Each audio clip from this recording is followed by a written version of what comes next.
தமிழ் சொந்தங்களுக்கு வணக்கம். கலைத்திருவிழா 2026ல கதை கூறுதல் கேட்டகரியில இன்னைக்கு ஒரு கதை பார்க்க போறோம். நண்பர்களே, ஒரு கேள்வி கேட்கிறேன். உங்க வகுப்புல எப்பவாவது ஒரு பையன் ஜன்னல் வழியா வெளிய பார்த்துக்கிட்டே ஏதோ யோசனையில இருந்திருக்கானா? அப்படி ஒரு பையன் தான் ரகு. ஆனா அவன் என்ன யோசிச்சுக்கிட்டு இருந்தான் தெரியுமா? வகுப்பறைக்கு வெளியே நடக்கிற தெருநாய் சண்டைய மனசுக்குள்ளேயே நேரடி வர்ணனை பண்ணிக்கிட்டு இருந்தான். இதோ வெள்ளை நாய் இடப்பக்கமா அட்டாக் பண்றது. ஆஹா! என்ன ஒரு வேகம்! அப்படியே திரும்பி ஓடுது ஒற்றை காலோட. இப்படி மனசுக்குள்ளேயே கமெண்ட்ரி பண்ண ஆளு, ஒரு நாள் தன்னோட உண்மையான திறமைய கண்டுபிடிச்சான். வருடாந்திர விளையாட்டு தினம், திடீர்னு ஒலிவாங்கில பிரச்சனை. அறிவிப்பாளர் வாத்தியார் வரல. தலைமை ஆசிரியர் பதறிப்போய், "யாராவது பேசத் தெரியுமா?" அப்படின்னு கேட்டாரு. என்ன ஆச்சுன்னு தெரியுமா?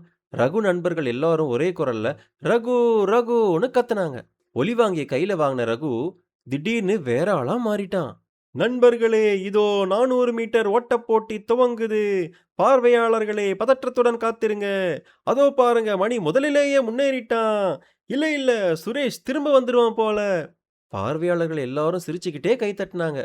ஒரு சாதாரண விளையாட்டு நாள், ரகுவோட நேரடி வர்ணனையால அந்த விளையாட்டு மைதானமே ஒரு பெரிய சிரிப்பு களமா மாறிடுச்சு.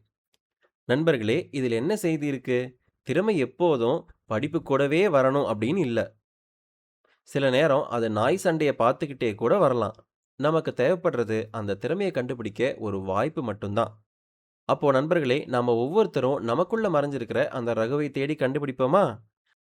இந்த கதை சொல்றதுக்கு ரொம்ப சுலபமாவும், சின்னதாவும் இருக்கும் அப்படின்னு நான் நினைக்கிறேன். இந்த வருஷம் கலைத் திருவிழால நீங்க ஜெயிக்கிறதுக்கு வாழ்த்துக்கள். நன்றி.